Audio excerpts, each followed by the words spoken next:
Caros filhos, hoje celebramos esta solenidade, a solenidade de Cristo Rei. E logo ao início temos um sinal emblemático: este é o Rei dos judeus. É fato que nos demais evangelhos vemos o sinal talvez mais sublime: Jesus Nazareno, Rei dos judeus. Mas poderíamos nos questionar: o que significa ser rei? Porque talvez a primeira imagem que vem à nossa mente quando pensamos no rei seja, pelo menos para as crianças, aquela imagem das histórias, dos contos de fada, de reis, princesas, príncipes. E talvez para aqueles que gostam de ver reportagens, seja reis que aparecem na mídia, rei da Inglaterra, reis da Espanha, dos reinos que têm ainda seus reinados. Mas o que representa o rei? Não é meramente uma representação de uma história, de um conto de fadas.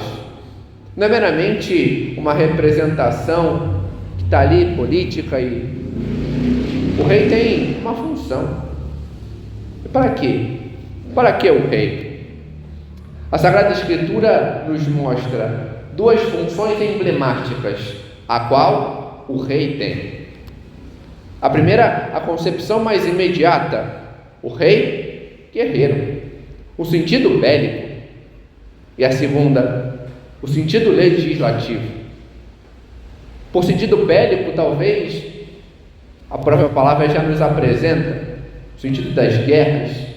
O rei é aquele que enfrenta os inimigos, que busca conquistar demais territórios, mas ao mesmo tempo é aquele a quem defende o seu povo, se necessário, com as batalhas.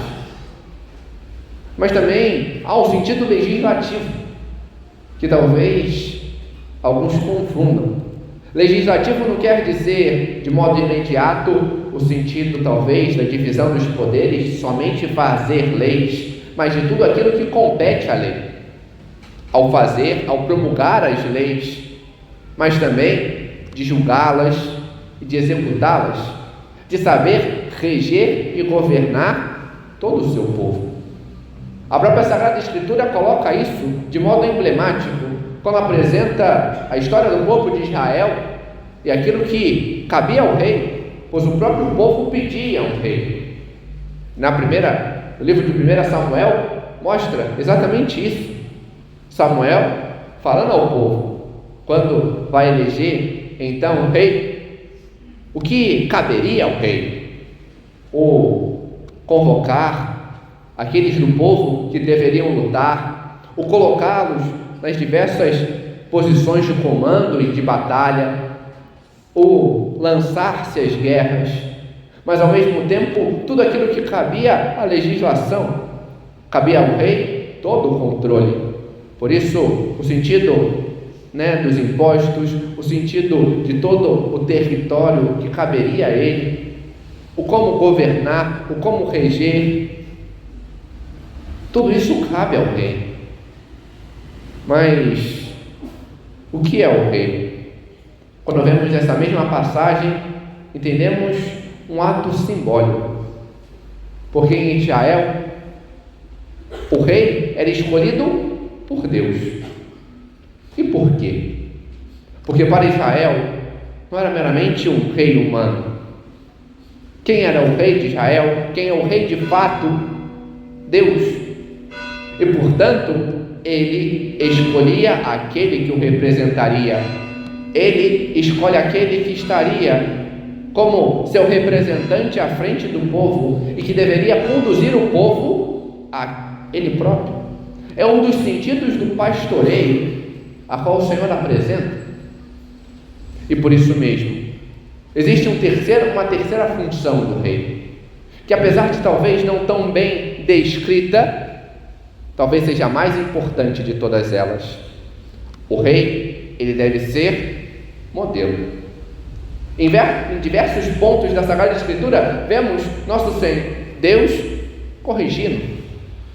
Por quê? Porque os reis não estão sendo modelo. Não só no sentido dos sacerdotes que deveriam pastorear e conduzir o povo, mas o próprio rei deveria ser exemplo daquele que se volta para Deus. E por isso mesmo, o modelo de rei que é apresentado na Sagrada Escritura é Davi. Pela correspondência, por buscar fazer a vontade de Deus, por apesar dos seus erros, buscar se voltar a Ele e corrigir-se. E diante disso, vemos a imagem de que hoje celebramos, Cristo Rei. E vemos que verdadeiramente nosso Senhor cumpre de modo pleno todas estas funções. Nosso Senhor, em primeiro lugar, é modelo. E o próprio concílio apresenta justamente isso, que Ele veio ensinar o homem a ser homem. Ele veio nos ensinar a como corresponder àquilo pelo qual somos chamados. Ele, sendo rei, Ele legisla. E vemos isso quando vemos o Senhor subir a montanha e no seu sermão apresentar a correspondência do homem a Deus. O como deveria agir, o como deveria ser, o como corresponder. Este sentido de plenificação da lei mosaica, a qual, na última ceia, o Senhor coloca o ponto mais sublime. Devemos amar a Deus sobre todas as coisas, e ao homem, não mais como a nós mesmos, mas amar ao outro como Deus nos ama. Esse sentido da excelência do amor, esse sentido de saber amar verdadeiramente e corresponder àquilo que Deus nos chama. Mas nosso Senhor, Ele também nos chama à luta. Ele também nos convoca a uma guerra que Ele mesmo travou e venceu, e a qual devemos também nós, diante da unidade com Ele, buscar corresponder e vencer. A guerra que não é contra um outro povo, mas a guerra que talvez seja mais dura, a guerra contra o pecado, contra a morte, contra este afastamento do Senhor, buscando corresponder a Ele. Ele nos chama, nos convoca, e devemos nós aprender a corresponder. E o Salmo mesmo nos apresenta isso, o Senhor que nos convoca, e nós que diante do Rei comparecemos. E por isso, como no Salmo dizemos, que alegria quando me disseram: vamos à casa do Senhor, vamos ao encontro do grande Rei, para com Ele estar, para por Ele ser conduzidos, para por Ele exultarmos.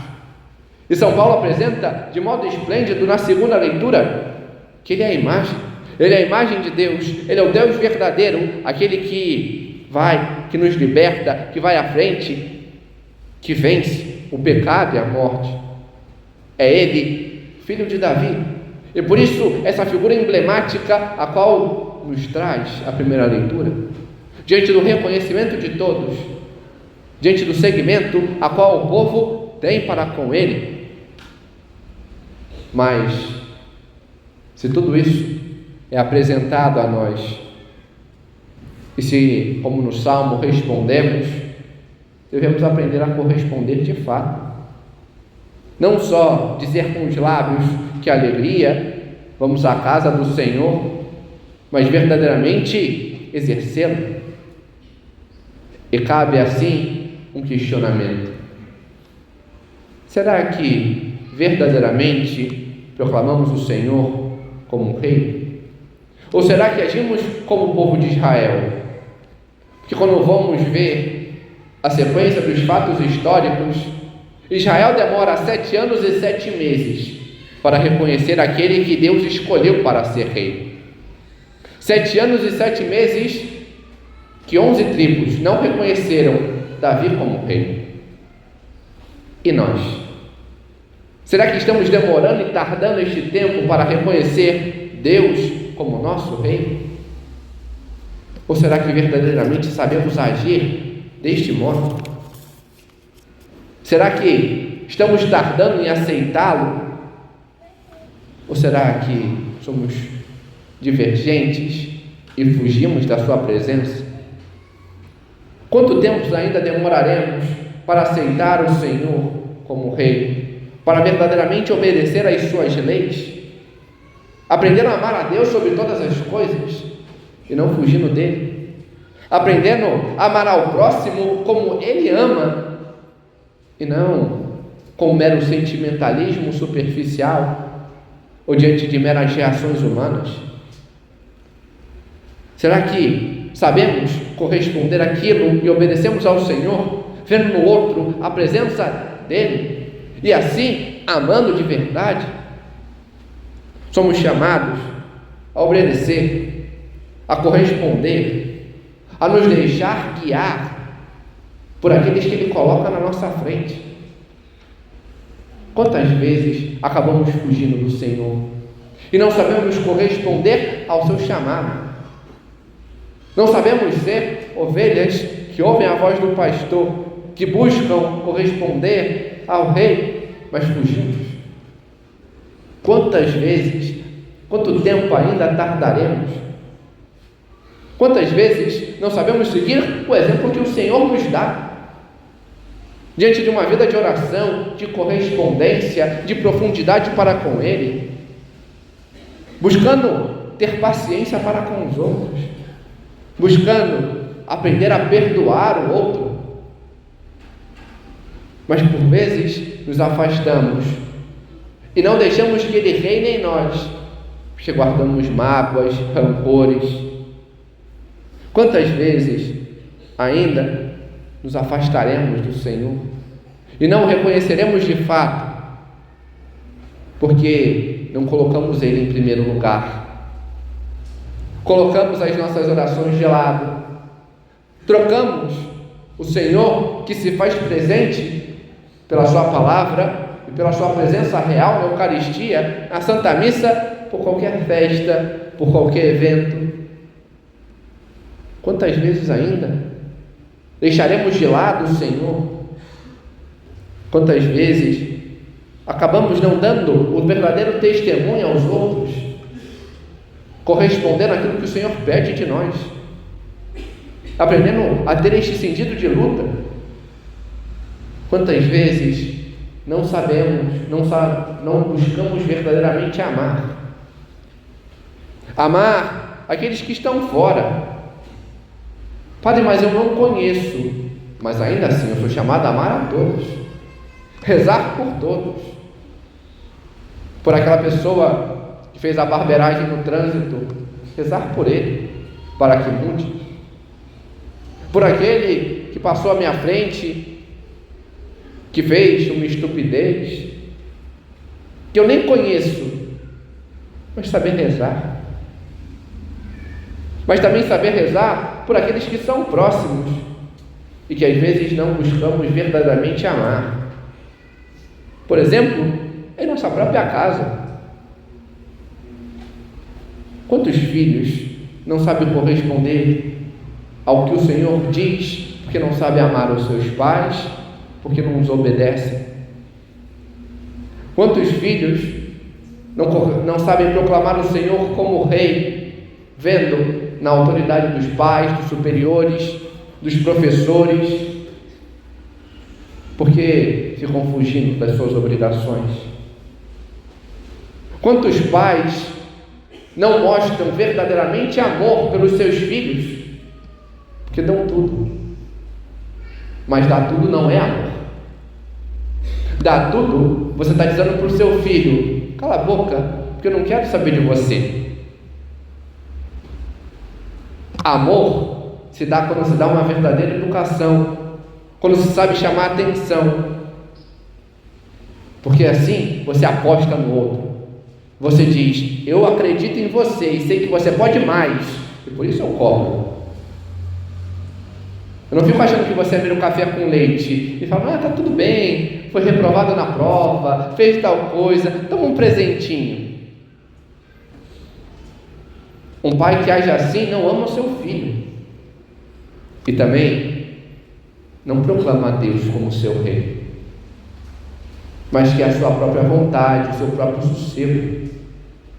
Quantos pais, para calar a boca dos filhos, dão um celular e acabam viciando os filhos em uma droga pior do que qualquer outra que se vende, porque não querem dar atenção, porque não querem ter trabalho, porque rejeitam a graça que o Senhor dá.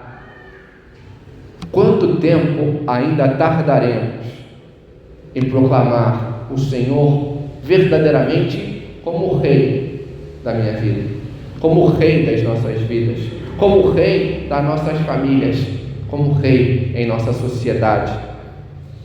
Quando proclamarmos verdadeiramente o Senhor como Rei e sabermos reagir como seus súditos, então aí verdadeiramente a sociedade começa a caminhar, não para uma paz superficial e sem guerras, não por uma bonança qualquer, mas para a correspondência, para a paz que vem de Deus, para o céu. Aprendamos a proclamar hoje, agora, no hoje das nossas vidas, o Senhor como Rei, correspondendo àquilo que Ele quer de nós. E se temos um rei, temos também uma rainha. E a rainha, diferente dos contos de fada, não é a consorte do rei. A rainha, por excelência, é sua mãe. E hoje temos uma rainha que nos conduz a esta correspondência, a ouvir e buscar fazer o que o rei nos diz. A Virgem Maria, acorramos a ela, para que com ela aprendamos verdadeiramente a dar o nosso sim e a proclamar o Senhor como Rei das nossas vidas, das nossas famílias, da nossa sociedade. Amém. Glória ao Pai, ao Filho e ao Espírito Santo,